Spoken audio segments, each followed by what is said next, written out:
Hey, welcome to the first show of TK and Allen, or whatever we name it with. We're trying to come up with a name. Actually, before we came on air today, we were just struggling, and we still haven't come up with a good name. But I want to welcome you. My name's Alan Jones. I'm a CEO of Discovery Ice Cream, just down we're actually filming right here at TK's Big Dogs, right on the corner of Market and Broad. TK, who I'll introduce here in just a second, is sitting right next to me. He's kind of like the Johnny Carson and I'm the Ed McMahon, or vice versa, as we film this thing.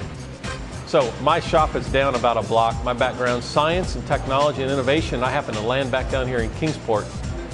Tell you a little bit about our show and what we're trying to accomplish. This is about downtown Kingsport, and about the revitalization that's been going on. It's been going on for a number of years now, but it's really taken a turn really upward lately.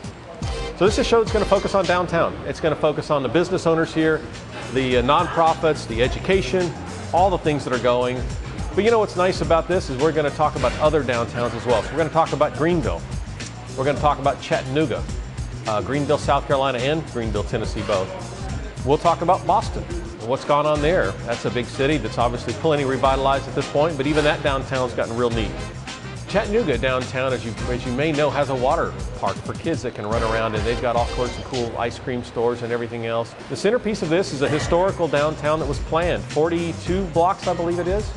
And it was planned from the beginning to be an interesting downtown, and we're here to help revitalize it. So let me introduce my my sidekick here, and that's TK, Tom Keller. Glad to be here, Al. Glad to be here. Sound like you got a plan, my man. Well, we both have a plan. Tom was one of the guys that got this whole thing started a couple years ago. He started with a hot dog cart. I did. And there's a little bit of a contrast between Tom. I started with robotics, and you'll hear more about that someday. And Tom started with a hot dog cart and really began the kind of the modern revitalization of downtown. He did, yeah. And I think we kind of took reverse roles in this. You started from the top and come down, and I mean, you're the CEO operating. Well, I started on a straight cart, didn't even have a roof over my head. We started a business that way. Yeah, like I said, the difference is I've spent a lot of money and you're still making it. So, but we've made a lot of significant investments, both of us. We have. We did start with technology. You started with a street vendor, selling hot dogs and getting a license and actually building a store, which as the listeners can probably hear, there's a lot of people in here right now carrying on. But you know, it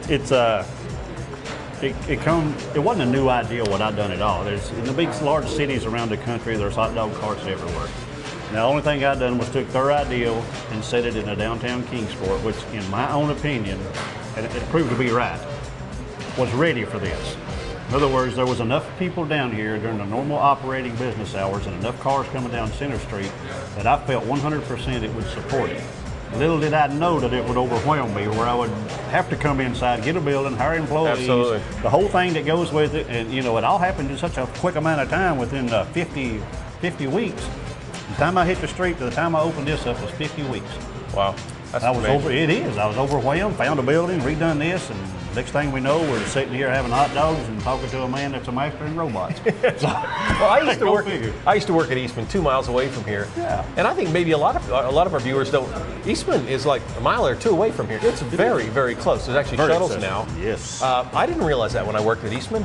There's just a lot of people there, and you work there, and you maybe go to Stone Drive or Eastman to eat or do something. But I didn't realize what's all down here. And of course, when I was working there was a lot less down here than there is now. There is. Downtown is coming. I mean, we've just got so many businesses coming in, people wanting to come in, people wanting to come down here and live. I mean, you go outside right now, I'm sitting here looking out the front window. Cars are backing up at the circle to get through. There's people on the street. I mean, it's just a gorgeous day, the streetscape.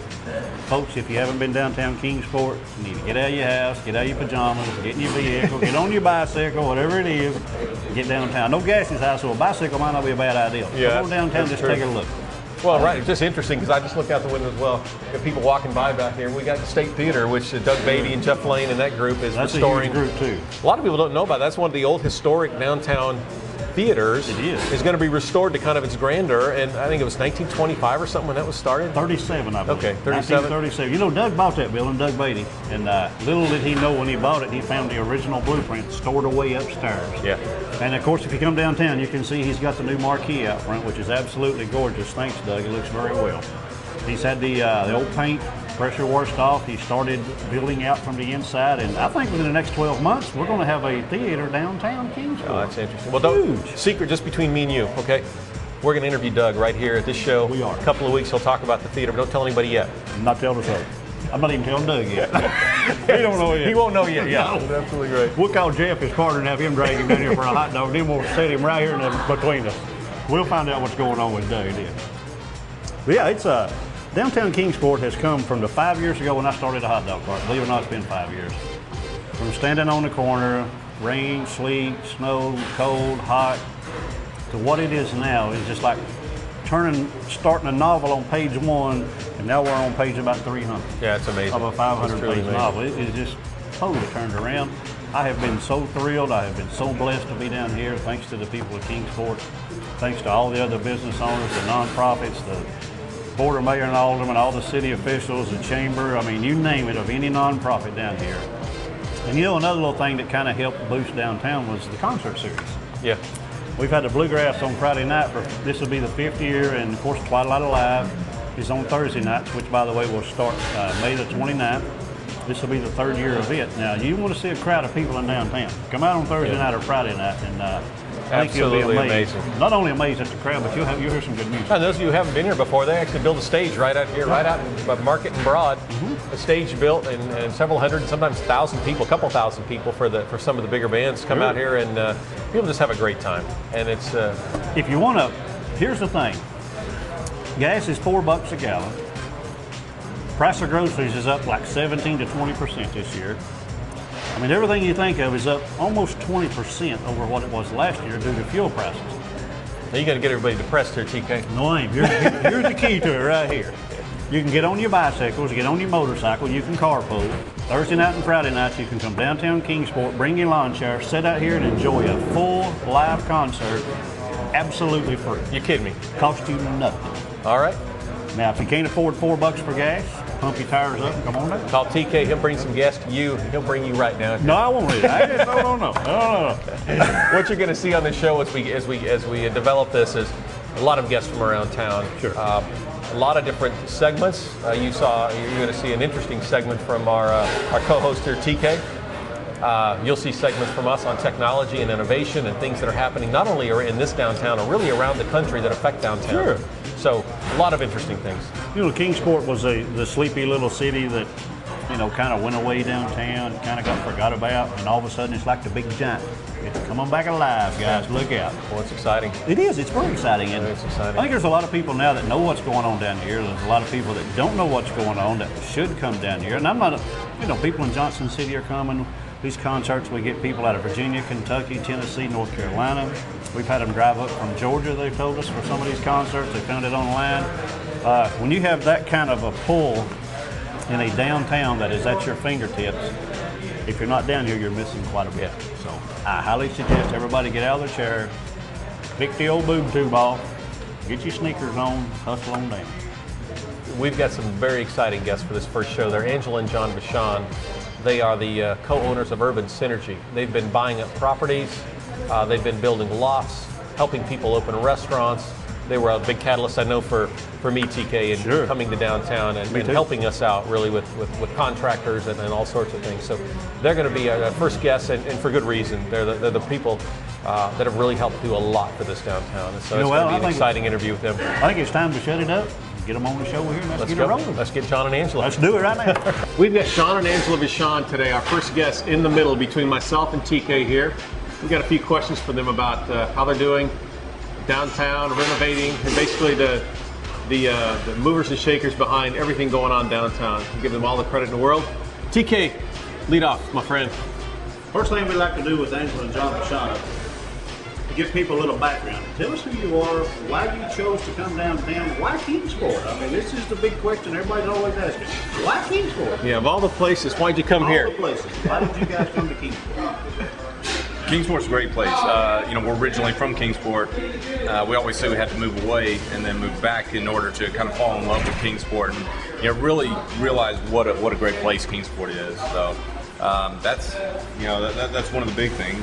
Actually, it's more about Kingsport's downtown, because in an area where you have 44 city blocks and a population of less than 50,000, there's pretty much unlimited potential in the downtown. So that's our focus. So that's really why we chose Kingsport, because of the downtown. You know, you guys have come down here and you kind of set some standards, and people like myself will follow and we look up and look around. And, you know, we've got some other people down here doing the same thing. You haven't concentrated on one particular street, you haven't concentrated on one particular business. Although it is real estate, and it appears that that's your business. So, on a diverse scale, what kind of real estate or what business are you guys into? Well, our business is called Urban Synergy, and we created that name for a reason. Basically, we wanted to work with the downtown, work with what other people are already doing and what they're going to continue to do. When we first came, the downtown revitalization was kind of a shot in the dark, and people didn't believe that it could happen because it's been tried quite a few times before. But I think it's just getting people over that hurdle to move things along. So Urban Synergy, what we do is basically, John describes it better than I do, but because I do it all day, every day, I'm in it. So But you're the one talking all the time. I'm the one talking all the time. Or you come to my wife. Well, it is. It's about the synergy of all the pieces, and we try to focus on the things that we feel that downtown, and specifically downtown Kingsport, needs, and you know, the opportunities that are there. You know, obviously first, you know, one of the things that we focus on are the office spaces, and it's not just, you know, any plain office space you can find anywhere USA. It's the hip urban feel, you know, with the brick walls, the hardwood floors, the concrete, acid stained concrete floors, high ceilings, very lofty, exposed beams. You know, that's the type of feel, a lot of light coming in, big windows. So that's the kind of feel that we want for the office space, something that you'd find in a bigger metropolitan area. You can find here right in downtown Kingsport. That brings more employees, so that's more feet on the street during the daytime. Feet on the street. And downtown is measured by feet on the street, not cars under the path. Exactly, that's true. The other thing our company focuses on is the residential. We look at it as the 3 R's: residential, restaurant, and retail. That's the key to success in downtowns. And so we focus on the residential. We create urban lots. So we do a lot of mixed-use projects. And so the other thing we do is we design restaurant retail spaces, and we recruit those restaurants and retails to occupy the spaces. So. Very good. The 3 R's. That kind of goes back when we was in elementary school. That's right. The 3 R's. They don't have Restaurant, that. residential, and retail. That's right. We're on location at TK's Big Dogs. You'll see, you'll hear some of the sights and sound, customers coming in, but you can also notice the backdrop here, the New York City backdrop, and that's part of the theme of this show here, and that is bringing the old with the new. So the Appalachian and Boston almost here. And back to you all here, just how does that fit? You know, so there's the East Tennessee is part of, it's close to coal country. It's a lot of historical farming, mining, not high-tech industry necessarily. And then you get 2 miles away from here, we have Eastman, and we got a lot of influx of a lot of people from Eastman and from other places, from California, Boston, all over the place. How does your concept fit with the old and the new, or is that a part of what your concept? Absolutely, absolutely. Yeah, the heritage of this area is wonderful. The people, you know, some friends of ours actually came from Southern California, and they said as they progressively moved east, they kept noticing that people got nicer and nicer, and then when they got to Tri-City, it was just, you know, just really, really welcoming. Glad they didn't go all the way to Boston. Yeah, there's kind of that midpoint. So, you know, and that's the thing, you know, Tri-Cities is just, it's very close to everything. You can reach, you know, a lot of different places on the Eastern Seaboard in 6 hours or less. And, you know, so Tri-Cities is optimally located there. And then you look at Kingsport and the geographics of it, you've got the heart and soul of the city of downtown right in the center of it, and it's surrounded by Meadowview Conference Center and golf resort. Then you've got the Riverwalk redevelopment site, which is right adjacent to it. So we've got the Holston River running right next to our downtown. You think about successful downtowns, you can think about rivers next to that, you know, Greenville, South Carolina, a lot of different places. And then you've got Bays Mountain, a 3,500 acre playground that's, you know, basically you can be from the center of downtown to the top of Bays Mountain in 15 minutes. Not many places like that in the U.S. that you can go. So, you know, really blessed with those natural features. You put all those together and you've got downtown as the core. It spells success for Kingsport as a whole. And, you know, looking at, you know, 20 years of development that, you know, is basically just untapped potential, like Angela said. So basically, you can go hiking, you can shop downtown, you can eat, you can do anything you want to do within a 15-minute walk or ride downtown Kingsport. Yep. Sounds to me like it's the best of both worlds. That's exactly. I think we're right in the middle of That's it. the thing. I think we're on to something here. How do we compare? If you almost look at a scale of kind of 0 to 100, and you look at places like Greenville, South Carolina, or Chattanooga, Asheville, North Carolina, we seem to me to be pretty early in that curve. Do we have a lot of room for growth, or are we tapped out? Where are we in that kind of spectrum of things? I see us early in the growth. However, I see us ahead of the curve. I think that the one thing Greenville, South Carolina did very wisely, they mapped it out, they planned it out as a 30-year process. And we really see them as a model city of what the downtown could be as well. And so what we've done is we've tried to go to those downtowns, discover some of their secrets, and bring those back. So in other words, we don't want to wait 30 years. We're a little impatient. And so if we can incorporate... Not you, Angela. No, believe it or not, I won it yesterday. No. Just ask the guys who work for me. But so anyway... I have. we actually, we can learn how to avoid the pitfalls that they actually had to go through. They gave us their guidelines to say, here's how we implement success. And so I feel that we are ahead of the curve in that respect, and I think we'll get there quicker than the 20-year process. I mean, look at what 3 to 4 years, 5 years is done downtown, so usually it doesn't move this fast. So, you know, that's an interesting concept you just brought up about learning from other people's mistakes. You know, I think it's a life lesson here that if we'd all learn from somebody's mistakes that we're trying to get involved in, I think you guys hit it on the head. You look at some of these other cities that we're progressing to hit where they are now, and they've made some mistakes and some pitfalls, and you guys will say, wait, this has already been tried once, we better back off of this. Let's go with this and let's see it work. That's pretty smart, guys. Well, Mayor O'Malley, who was at that time the Baltimore mayor, this is something Angela and I always talk about is he claims that he's a kleptocrat. He steals other people's ideas, and he's not ashamed of it. Kleptocrat. And so I mean that's the secret. You find out what other people do right, and you mimic that. Right. If you like a city's downtown. Yeah, obviously you tailor it to your own city, but and that's something that we're very blessed with is that the Kingsport city, the officials, they're we're not having to convince them. They understand. They're putting things, money into the streetscapes. Getting the public art here, getting the facade grants, getting the higher ed center here. That's going to be phenomenal. You all just got back from a big conference in Philadelphia, right? Focus on downtowns. Was that the entire focus of the conference? That's it. Tell us what you learned there. What you brought away from there. If you could sum that up in a couple of points. What was the big learning from there? The specific focus, yes, synergy, absolutely. The specific focus of this year's National Main Street Conference was diversity and entrepreneurship. And so that's what we see in our downtown. That's what downtown's are about, the cultural aspects, the diversity, and that's what makes it work. That's what makes it different than the big box retail areas because they're all the same. Downtowns are very diverse. And so Philadelphia, one thing that they do with the National Main Streets is they always have them in a very successful downtown that has arrived. So while you're there, you can see what they've done in those cities that have arrived. But as far as what we got out of it, the biggest thing I got out of it, well, there was a developer that I wanted to recruit to our city. That's what I got out of National Main Street, because I wanted to go after this New York developer. So, but as far as specifically, speaking of that developer, what he did was he took kind of groups of buildings, right? And the key was 18 to 20 buildings, critical mass, and develop those. And that's kind of what you're seeing, on Broad Street, Market Street. That sort of critical mass that we're reaching. So right, he was very knowledgeable in his field, and the big thing was sticking to the core.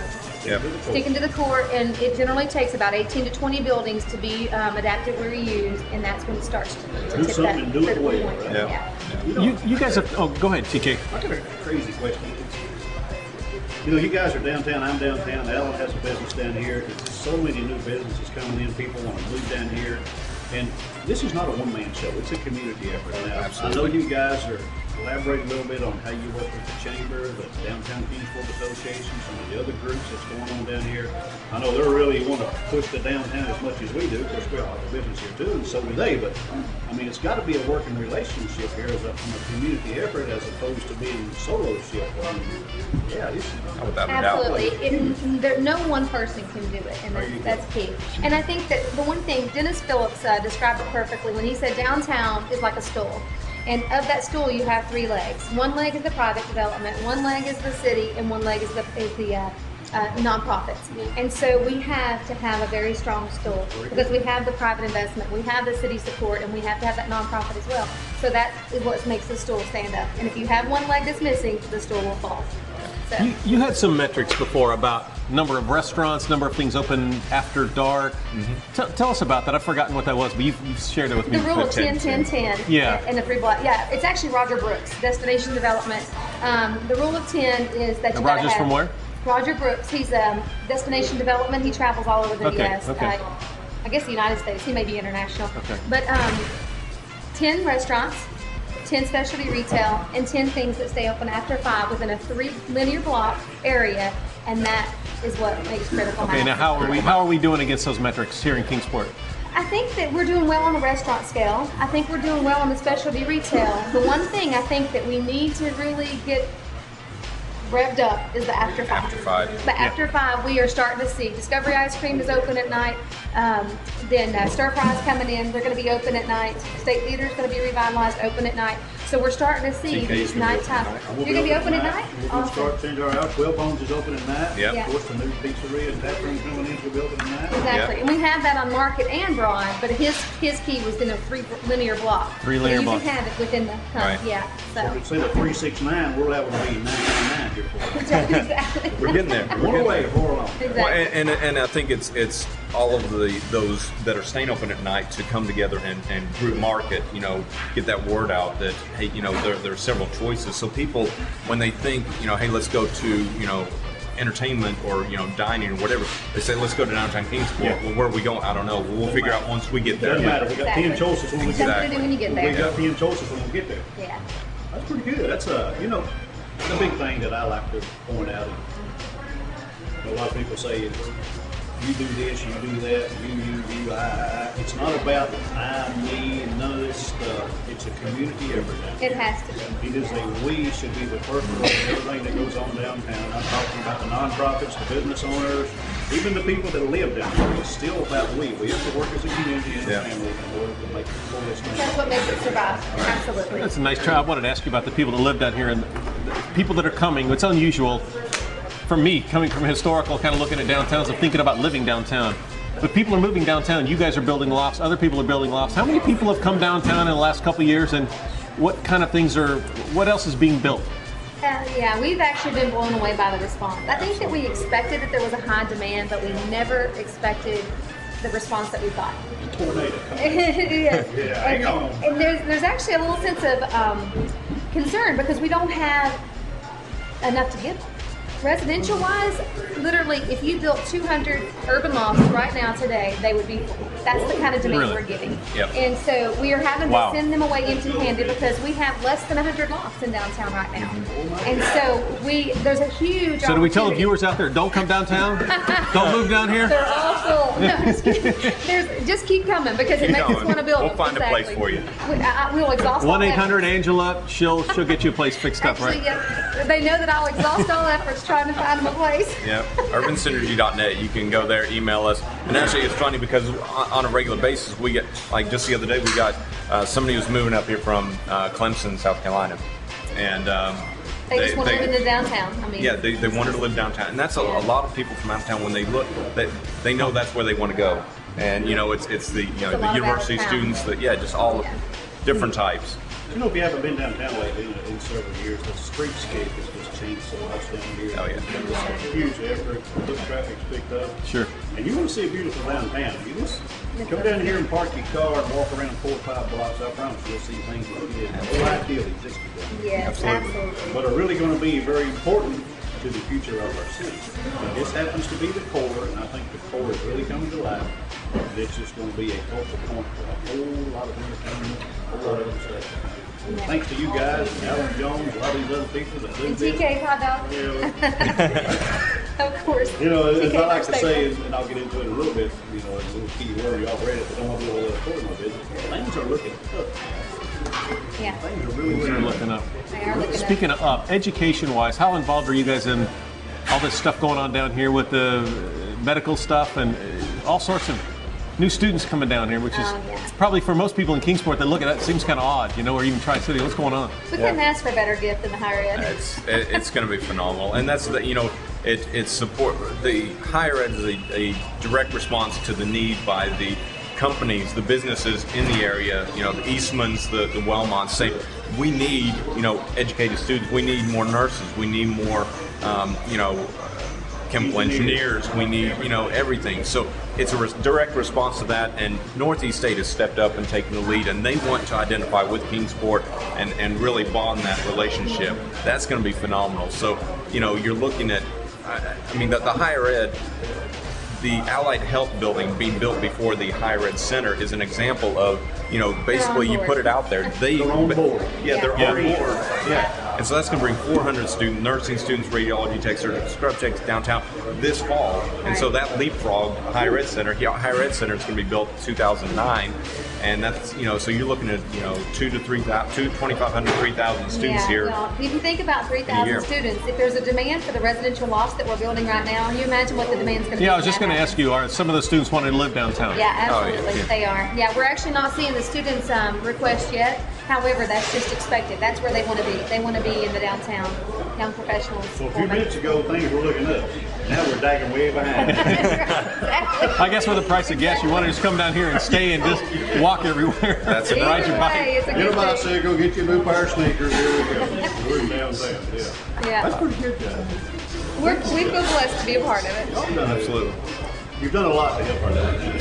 And Alan Jones here, I know he's helping co-host this, but Alan's one that'll never toot his horn, so I'm going to toot it a little bit forward.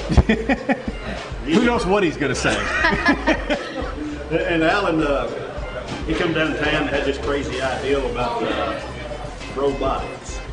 Building a robot so that you could go somewhere and get an ice cream. Now, Imagine that. to me, that was just totally out of the box. But I live over in the country and I'm not from Boston. But, he had this ideal. He said, guys, this will work. And I think he went back to the theory just like I did. If you build it, they will come.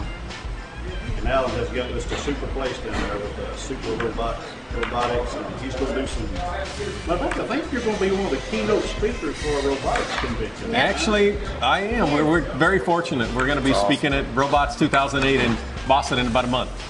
So they found us through a network of people, and we're going to be keynoting actually the conference. So you're the guy that came down here first, TK. You made it all happen. Started with the cart and brought everybody down here. It's amazing how this has all gone. It talks about the diversity of diversity from kind of high tech and technology to just your average guy wanting to start a restaurant that brings people down here. And Cafe Blue is a great example of that as well. Interesting concept, and people are coming. People are standing in line. People are standing in line here. It's just truly amazing. You go back and think about it, and you guys can. I want y'all to thought on this. Gin Mar has been the staple restaurant downtown for well over 50 years. It's been through the ups and the downs, the peaks and the valleys. It's been through all the storms and everything you can throw at particular business downtown. It is still good. It's still doing well. Johnny Cash used to frequent it. Yeah.